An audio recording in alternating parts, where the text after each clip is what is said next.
సర్వాధికారి సర్వోన్నతుడు తండ్రి, మమ్మలను జ్ఞాపకం చేసుకొని ఆయన అని ప్రభువా మాతో మాట్లాడు నాయనా అని అడుగుదాం. ఒక మాట అడిగి వాక్య భాగాలకు వెళదాం. అందరూ కూడా ఎవరిని అందరూ ప్రార్థించి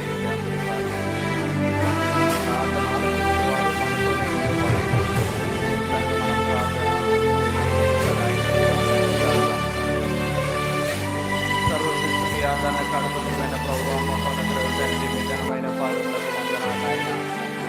గడిచిన కాలం అంతయు మీ కృపలో మమ్మల్ని కాల్చి భద్రపరిచారు, మీకు వేలాది వందనాలు ఆయన. అయ్యో ప్రభువా, మరొక మాసంలో మమ్మల్ని తీసుకొచ్చారు ప్రభువా. అయ్యా ప్రభువా తండ్రి, ఇప్పటి వరకు మీ కృపలో మమ్మల్ని కాల్చి భద్రపరించి అయ్యా ప్రభు ఈ యొక్క 11వ నెలలోనికి మాసంలోని మమ్మల్ని తీసుకొచ్చినందుకు నీకు వేలాది వందనాలు తెలియజేసుకుంటున్నాం ప్రభావ. ప్రభు చూపించండి నాయన, జ్ఞాపకం చేసుకుని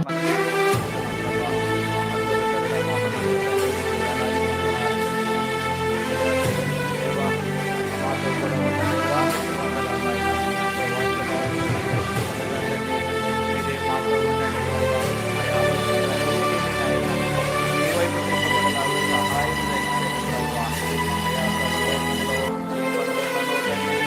సహాయం ఎక్కడ ఏ పనులను వాడిని నాయన మనసులో అయ్యా నీ సన్నిధానంలో కొద్దిసేపునైనా మేమందరమును నీకు వాక్యములు శ్రద్ధగా వినేవారముగా ధ్యానించేవారము సహాయముగా ఇచ్చేయమని వేడుకొచ్చున్నాం ప్రభా. మీ కృప చూపించండి. చిన్న ప్రార్థన ఆలకించండి. సైతాన్ యొక్క శక్తులను వాటి క్రియలను చేయగల అంధకార శక్తులను లయపరచమని మనం వేడుకొచ్చున్నాం ప్రభా. మీ చిన్న ప్రార్థన ఆలకించండి. నన్ను నాయన పూర్తిగా మరుగుపరిచి మీరే మాట్లాడి అయ్యా మా మాట అయినా మా మాటను అయ్యా మీ మాటను మా నోటిలో అయ్యా మీ మాటను ఉంచండి. మీరే మాట్లాడమని వాక్యాద్యంతములు మీరే మాతో ఉండండి. ప్రభు అనే నామ తండ్రి. ఆమేన్ ఆమేన్. మరొకసారి మీ అందరికీ వందనాలండి. అందరికీ వందనాలు. వాక్య భాగంలోనికి వెళదాం. యోహాను రాసిన మొదటి పత్రిక 1వ అధ్యాయము 7వ వచనం ఒకసారి చదువుదాం రండి. యోహాను రాసిన మొదటి పత్రిక. ఆయన వెలుగులోనున్న ప్రకారము మనమును వెలుగులో నడిచిన ఎడల మనము అన్యోన్య సహవాసము గలవారమై ఉందుము. అప్పుడు ఆయన కుమారుడైన యేసు రక్తము ప్రతి పాపము నుండి మనలను పవిత్రులనుగా చేయును. మనము పాపము లేని వారమని చెప్పుకొని ఎడల మనలను మనమే మోసపుచ్చుకుందుము. మరియు మనలో సత్యముండదు. మన పాపములను మనము ఒప్పుకొని ఎడల ఆయన నమ్మదగిన వాడును నీతిమంతుడును గనుక ఆయన మన పాపములను క్షమించి సమస్త దుర్నీతి నుండి మనలను పవిత్రులనుగా చేయును. మనము పాపము చేయలేదని చెప్పుకుని ఎడల ఆయనను అబద్ధికునిగా చేయు వారమగుదుము. మరియు ఆయన వాక్యం మనలో ఉండదు. ఈ యొక్క చదివిన భాగము మనకు ఒక విషయాన్ని స్పష్టపరుస్తుంది.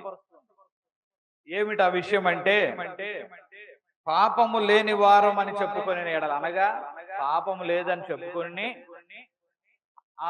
పాపం లేని వారం అని చెప్పుకున్నట్లయితే దేవుని అంటే మనం మోసపుచ్చుకోవడమే కాకుండా దేవుని ఏం చేస్తున్నామట, అబద్ధికునిగా చేస్తున్నాము. కనుక ఒకసారి ఆలోచన చేయండి. అనగా పాపము లేని వారము ఎవరము లేమా అంటే, పాపము లేని వారు ఎవరునూ లేరని బైబిల్ గ్రంథము, పరిశుద్ధ గ్రంథము తేట తెల్లపరుస్తూ ఉన్నది. అనాది కాలంలో ఆ ఆదాములో ప్రవేశించిన ఆ పాపము అనేది తరతరాలుగా మనిషిని ఏలుతూ మనిషిలో ఆ పాపము నివసిస్తూ ఉన్నది.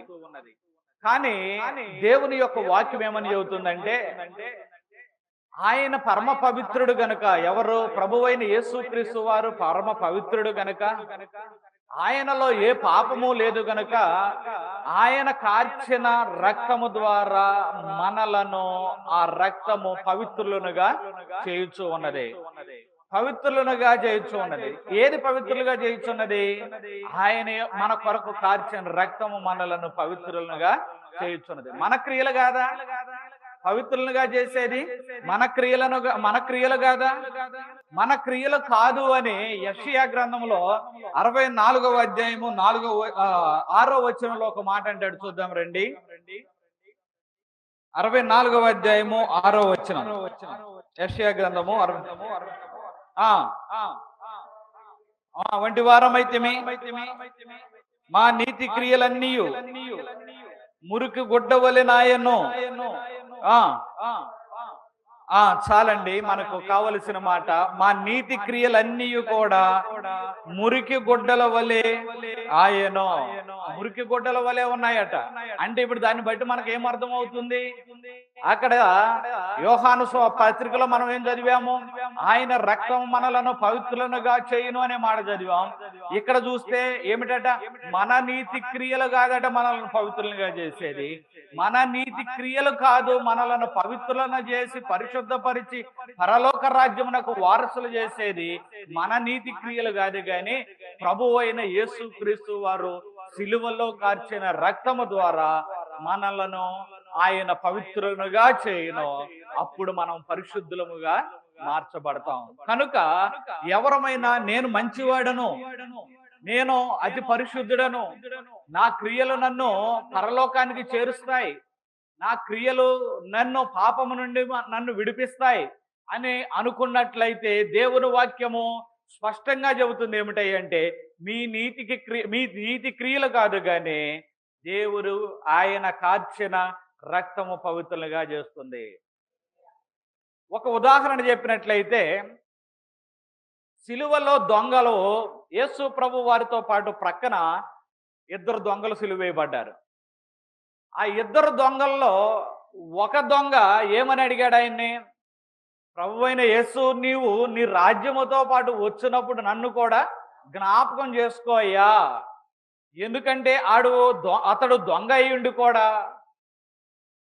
అక్కడ యేసు ప్రభు వారు నీతిమంతుడయ్యుండి కూడా ఆయనను దెబ్బలు కొడుతూ, ఆయనకు ముళ్ళ కిరీటం పెట్టి, ఆయన రక్తము కారునంతగా కొరడాల దెబ్బలతో కొట్టినా, ఎన్ని చేసినా, ఆయన పలికిన మాటలు విని, వీరిని క్షమించు అన్న మాటలు విని ఆ దొంగ యొక్క హృదయము కూడా కరిగిపోయి అతడు చెప్పిన మాట ఏమిటయ్యా అంటే, యేసు, నీ రాజ్యముతో నీవు వచ్చినప్పుడు నన్ను కూడా జ్ఞాపకము చేసుకో అనే మాట మనకు ఆ విషయము కనిపిస్తుంది. అంటే అక్కడ యేసు ప్రభు వారు అన్నారు, ఇదిగో నేడు నీవు నాతో కూడా పరదేశులో ఉందువు. ఇప్పుడు ఆ సిలువ మీద ఉన్న దొంగకు నీతి క్రియలు చేయడానికి సమయం ఎక్కడది? ఆ నీతి క్రియలు చేసే అవకాశం ఎక్కడది? ఆ నీతి క్రియలు చేయడానికి ఆ దొంగ సిలువ మీద నుండి విడిపించబడి బయటకు వెళ్ళి ఏమైనా ఒక 4 ధర్మ కార్యాలు, 4 మంచి కార్యాలు, నలుగురికి ఏమైనా కొంత అన్నదానములు ఇవి చేసి వచ్చి, ఇదిగో అయ్యా నేను ఈ పనులు చేశాను కాబట్టి నన్ను పరలోకానికి చేర్చుకో అయ్యా అనే అవకాశం కూడా అతనికి లేదు. కానీ దేవుడు అన్నాడు, ఇదిగో నేడు నీవు నాతో కూడా పరదేశులో ఉందువు అన్నాడు. హల్లెలూయా. అంటే ఏది అతనిని పవిత్రునిగా చేసిందంటే అతని క్రియలు కాదు, కానీ అతడు వేడుకున్న విధానము. అతడు ప్రభువైన యేసుక్రీస్తు వారు నన్ను రక్షించగలడు, నా పాపముల నుండి నన్ను విడిపించగలడు, నన్ను విడిపించి ఆ యొక్క పరలోక రాజ్యమునకు, అనగా నీ రాజ్యము అనగా ఆ పరలోక రాజ్యమునకు నన్ను వారసునిగా చేయగలడు అన్న నమ్మకము అతనిని పరదేశునకు అర్హునిగా చేసింది. హల్లెలూయా. కనుక దేవుని బిడ్డ, దేవుని మాటలు వింటున్న విశ్వాసి ఒక విషయం ఆలోచించు. చాలా సందర్భాల్లో మన హృదయం ఏమనిపిస్తుంది అంటే, నేను చాలా మంచివాడను, నేను చాలా మంచి పనులు చేసేవాడను, నేను ఎంత మంచి భక్తిపరుడను, అది ఒకరి గురించి కాదు, మనుషుని యొక్క తత్వము, మనుషుని యొక్క ఆలోచన, మనుషుని యొక్క విధానం అలాగే ఉంటది. ఏమనిపిస్తుందంటే ఎదుటి వారిలో తప్పులు కనిపిస్తూ ఉంటాయి కానీ మనలో మన తప్పులు మాత్రము కనిపించవు. కనుక చాలామంది అనుకుంటాం, అయ్యా నేను పరిశుద్ధుడను, అయ్యా నేను మంచివాడను, అయ్యా నేను గొప్పవాడను అని అనుకుంటాం కానీ అవి కాదు సుమా. యెషయా ప్రవక్త అంటున్నాడు, మా యొక్క నీతి క్రియలన్నీ కూడా మురికి గుడ్డల వలె. యెషయా చిన్న ప్రవక్త, ఎంత మంచి ప్రవక్త, హిజ్కియా కాలంలో ఉన్న వ్యక్తి. హిజ్కియా మీదకు అష్షూరు రాజు దండెత్తి వస్తే అతడు ప్రార్థన చేసి ప్రవచించి, హిజ్కియా నువ్వు భయపడవద్దు అన్న మాటలు చెప్పి, అలా కాకుండా హిజ్కియా నువ్వు నేడు మరణమైపోతున్నావు అని రాజు దగ్గరికి వెళ్ళి డైరెక్ట్గా మాట్లాడగలిగిన ధైర్యము, అంత మంచి ప్రవక్త, దేవునిని వెంబడించిన వాడు కష్టము ఎదురవుతున్నా, నష్టము ఎదురవుతున్నా దేవుణ్ణి వెంబడించిన యెషయానే అంటున్నాడు ప్రవచనం ద్వారా, ఇదిగో మా నీతి క్రియలన్నీ కూడా మురికి గొడ్డల వలె ఉన్నాయి. మరి మనం ఎంతటి వాళ్ళము, మనము ఎంతటి వారము, మన భక్తి ఏ పాటిది, మన యొక్క పరిశుద్ధత ఏ పాటిది, మన పరిచర్య, మన సేవ ఏదైనా కావచ్చు, మన విశ్వాసము ఏదైనా కావచ్చు, మనం ఎంతటి వారమో. కనుక మన యొక్క బలము మీద, మన యొక్క భక్తి మీద కాదు కానీ దేని మీద మనసు పెట్టుకోవాలి తెలుసా? మనలను విడిపించగలిగిన దేవుని వైపు మనము మనస్సును పెట్టుకోవాలి. విడిపించగలిగిన వాడు ఆయనే. ఈరోజు ఒక 2-3 విషయాలు మీకు చూపిస్తాను బైబిల్ గ్రంథంలో. ఆయన మనలను విడిపించువాడు, రెండవ మాట నడిపించువాడు. హల్లెలూయా. ఆయన మనలను విడిపించువాడు, నడిపించువాడు. విడిపించడమే కాకుండా పరమునకు చేర్చు వరకు కూడా మనలను నడిపించువాడు. హల్లెలూయా. ఉదాహరణగా మరొక మాటను చూద్దాం రండి. నిర్గమకాండము 12వ అధ్యాయము 12వ వచనం. నిర్గమకాండము 12వ అధ్యాయం 12వ వచనం. ఆ రాత్రి వేళ నేను ఐగుప్తునందు సంచరించి ఐగుప్తు దేశమందలి మనుషులతోనే గాని జంతువులలోనే గాని తొలి సంతతి ఎంతయు అతము చేసి ఐగుప్తు దేవతలకందరికి తీర్పు తీర్చేదను. నేను యెహోవాను. మీరున్న ఇండ్ల మీద ఆ రక్తము మీకు గుర్తుగా ఉండును. నేను ఆ రక్తమును చూచి మిమ్మును నశింపచేయక దాటిపోయేదను. నేను ఐగుప్తు దేశమును పాడు చేయుచుండగా మిమ్ము సంహరించుటకు తెగులు మీ మీదకి రాదు. ఇక్కడ మోషేతో దేవుడు సెలవిస్తున్న మాట ఏమని? ఇదిగో దీనికి ముందు జరిగిన విషయం ఏమిటంటే 2 మాటల్లో చెప్పుకుంటే, ఫరో దేవుని యొక్క జనాంగాన్ని పంపించమని ఎంత హెచ్చరించినప్పటికీ కూడా ఫరో తన యొక్క హృదయాన్ని కఠినపరుచుకొని వారిని పంపించిన వాడు కాదు. ఎన్నో అద్భుత కార్యాలు చేశాడు దేవుడు. మొదటగా కర్రను పాముగా మార్చినప్పుడు మీ దేవుడేనా చేసేది? ఇదిగో మా వాళ్ళు కూడా చేస్తారు. ఎవరు వాళ్ళు? శకునగాండ్రు, అక్కడ ఉన్న గారడి వాళ్ళు, అక్కడ ఉన్న మంత్రగాళ్ళు, మా వాళ్ళు కూడా చేస్తారు. అలాగే మోషే యొక్క కర్రను అహరోను కింద పడవేయగానే అది పెద్ద పామై సర్పమై ఉన్నప్పుడు అక్కడ ఉన్న శకునగాండ్రు కూడా వచ్చి వారి కర్రలను నేల మీద వేసినప్పుడు అవి కూడా పాములుగా మారిపోయాయి. అవి కూడా పాములుగా మారినప్పుడు కొద్దిసేపు అహరోనుకు కానీ మోషేకు కానీ కూడా ఏం చేయాలో పాలు పోచుకుండవచ్చు. అరే, దేవుని శక్తి అని మనము ఈ యొక్క కార్యాన్ని జరిగిస్తే వాళ్ళు కూడా అలాగే చేయగలిగారే, వాళ్ళు కూడా అలాగే జరిగించగలిగారే అని వీళ్ళు కూడా నిర్ఘాంతపోయినప్పుడు ఆశ్చర్య రీతిగా ఈ యొక్క మోషే కర్ర పాముగా మార్చబడిన ఈ కర్ర మిగిలిన మంత్రగాళ్ల యొక్క కర్రలు పాములుగా మార్చబడిన పాములను మృంగివేసింది. హల్లెలూయా. అనగా దేవుని శక్తి వాటిని మృంగివేసినప్పుడు అయినా అతడి హృదయం కఠినముగానే అయ్యింది. ఇంకా ఎన్నో కార్యాలు చూశాడు. వడగండ్లు పడ్డాయి, కప్పలు వచ్చాయి, పేలు వచ్చాయి, ఇవి అన్నీ కూడా జరిగాయి. అన్నీ జరుగుతూ ఉంటే హృదయాన్ని మాత్రం మార్చుకున్నవాడుగానే కాదు. ఒకానొక సందర్భంలో పేలను చేసినప్పుడు, మోషే పేలను రప్పించినప్పుడు అతని దగ్గర ఉన్న మంత్రగాళ్ళు కూడా అన్నారు, అయ్యా ఇది దైవశక్తి, దీనిని మనం ఎదిరించడం సాధ్యము కాదు అని చెప్పినప్పటికీ కూడా ఫరో యొక్క హృదయం మారలా. చివరకు దేవుడు తీసుకున్న నిర్ణయం ఏమిటంటే, ఇదిగో ఐగుప్తు దేశంలో నేను తొలిచూలు వారిని అందరినీ సంహరించబోతున్నా. మనుషులే గాని, జంతువులే గాని, పశువులే గాని, ఈ ఐగుప్తు దేశంలో ఉన్న, ఈ ఐగుప్తు దేశం సరిహద్దుల్లో ఉన్న ప్రతి ఒక్క జంతువు కానీ, పశువు కానీ, మనుషుని యొక్క తొలిచూలు చనిపోతుంది. అయితే ఆ తెగులు మీ మీదకు రాకుండానట్లు, ఆ యొక్క తెగులు మీ మీదకు వచ్చి మిమ్మల్ని సంహరించకుండానట్లు మీరేమి చేయాలి అంటే, ఇదిగో ఒక ఏడాది గొర్రె పిల్లను కానీ, మేక పిల్లను కానీ తీసుకొని, ఆ యొక్క దశమ నాడు దానిని తీసుకొని 14వ రోజున దానిని చంపి దాని యొక్క రక్తమును మీరు ఎక్కడ పోయాలట?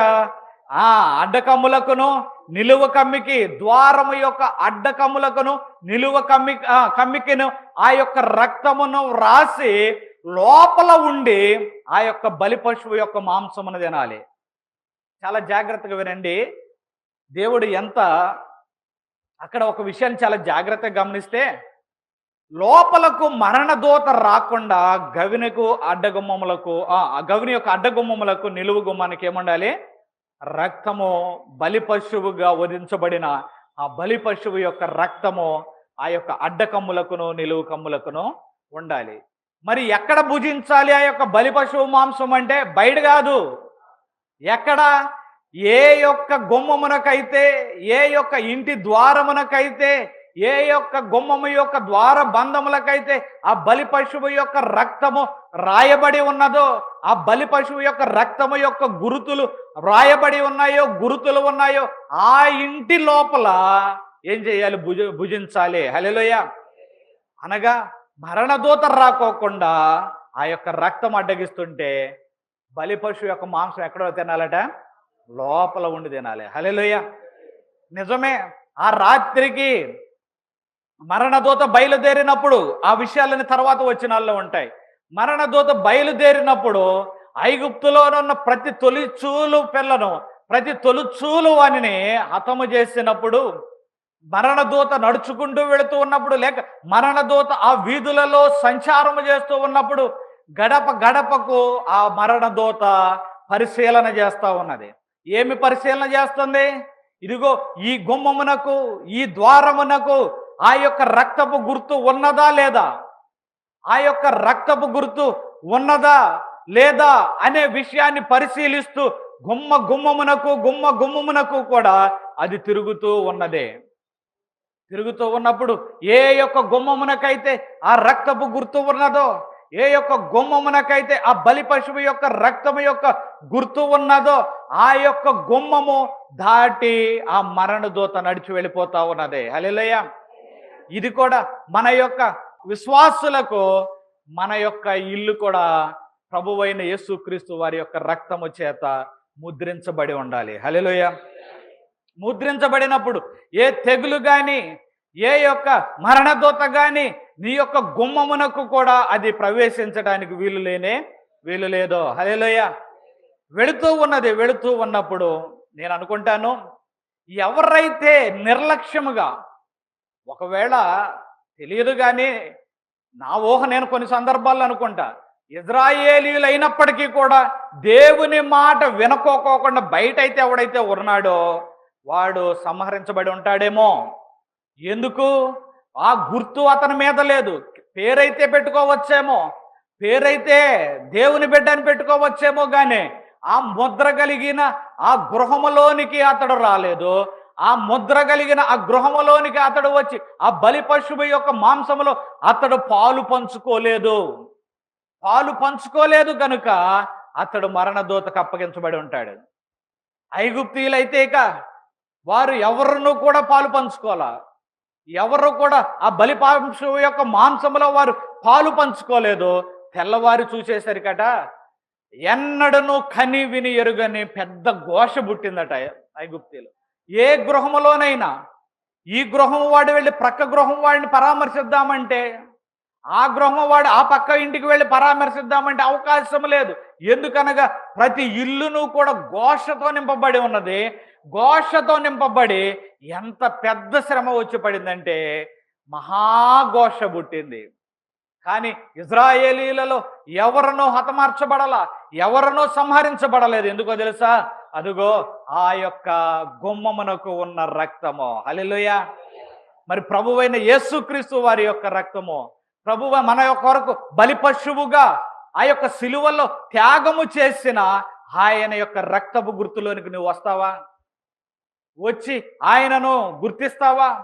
ఆయనను గుర్తించి ఆయన గృహములోనికి నీవు వచ్చినట్లయితే నీవు కూడా రక్షించబడతావు. హల్లెలూయా. ఇక్కడ ఇజ్రాయేలీయులు రక్షించబడిన తర్వాత ఆయనే నడిపించాడు అనే మాట కూడా అన్నా. మొదటేమన్నాను? విడిపించాడు.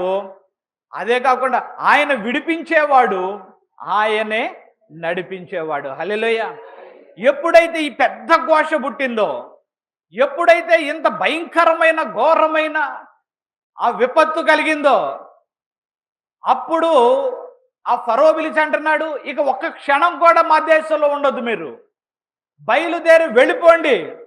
చుట్టుప్రక్కల ఉన్న వాళ్ళు కూడా ముందు వీళ్ళు వెళ్ళటమే మనకు కావాల్సింది అని చెప్పి వాళ్ళ దగ్గర ఉన్న వెండి, వాళ్ళ దగ్గర ఉన్న బంగారములు, వాళ్ళు ఏది అడిగితే దానిని వాళ్లకు కట్టబెట్టి, బాబు మీరు మొదటగా బయలుదేరి వెళ్ళిపోండి, మా మధ్యన ఉండొద్దు. మరి మొదట చెప్పాడు కదా, మోషే చెబుతానే ఉన్నాడు ఫరోకి, అయ్యా వదిలిపెట్టయ్యా, దేవుడు మమ్మల్ని విడిపించమంటున్నాడు, ఆయన విడిపించడానికి సిద్ధంగా వదిలిపెట్టయ్యా అంటే ఎంత మూర్ఖంగా కూర్చున్నాడండి. చాలామంది మూర్ఖంగానే ఉంటారు. దేవునికి కూడా ఎదురు చెప్పేవాళ్ళు ఉంటారు, దేవుని మాటకు ఎదురు చెప్పేవాడు ఉంటాడు. ఎందుకంటే బలం, ఏ బలం? యవన బలం ఎంతకాలం ఉంటుందండి? ఎంతమందిని చూసాం? యవన కాలం బలం చూసుకొని మిడిసిపడి ఎగిరెగిరిపడి బలమంతా ఉడిగిపోయిన తర్వాత ఇక చేయగలిగినది ఏమీ లేక మూలన కూర్చొని ఏడుస్తున్న వాళ్ళని ఎంతమంది చూడలేదు. ఫరో కూడా దేవుని బలాన్ని కన్నా దేవుని కన్నా తనను తాను హెచ్చించుకున్నాడు.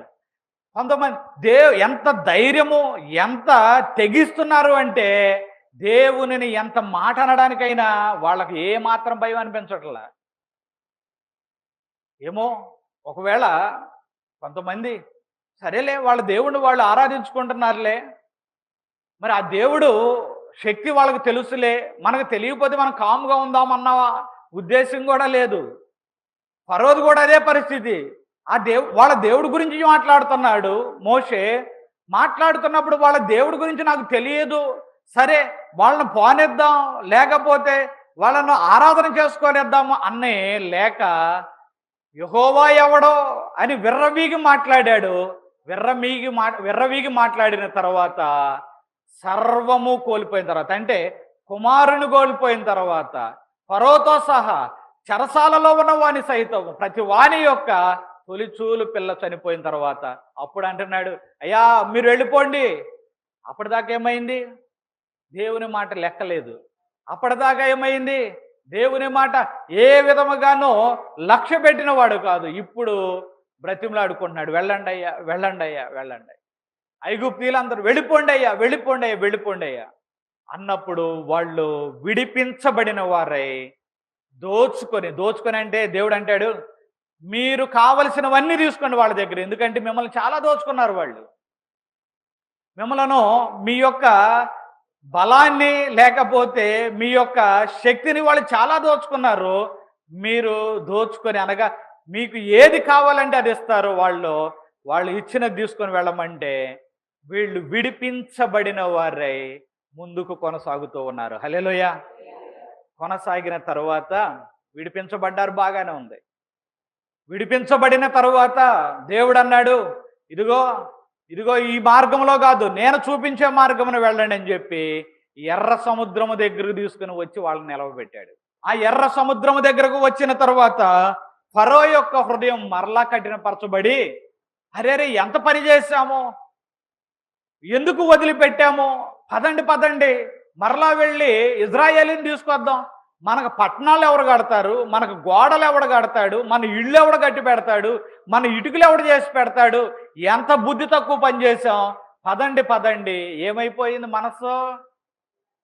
మరలా బుద్ధి లేని మనసు కదా అది. అప్పుడే పెద్ద నష్టాన్ని తెచ్చుకున్నాడు, మరలా అంటున్నాడు ఎందుకు వదిలిపెట్టా, మరలా పదండి అని చెప్పి వెంటబడితే రథములను తీసుకొని వెంటబడుతూ ఉంటే ఇజ్రాయేలీలు వెనక తిరిగి చూసినప్పుడు ఫరో యొక్క సైన్యం తరుముకుంటూ వస్తూ ఉన్నది.